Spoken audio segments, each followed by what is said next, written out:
এটা একটা 55 বছর বয়সের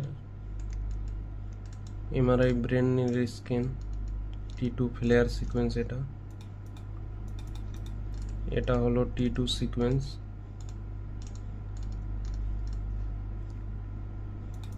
এটা হলো GRE সিকোয়েন্স। এটা হলো ডিফিউশন সিকোয়েন্স।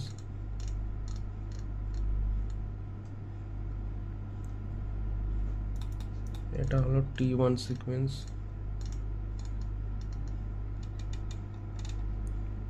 এটা হলো পোস্ট কন্ট্রাস্ট সিকোয়েন্স। দেখতে পাচ্ছেন মাল্টিপল জায়গায় এর এনহান্সমেন্ট করছে, এখানে করছে, এখানে করছে,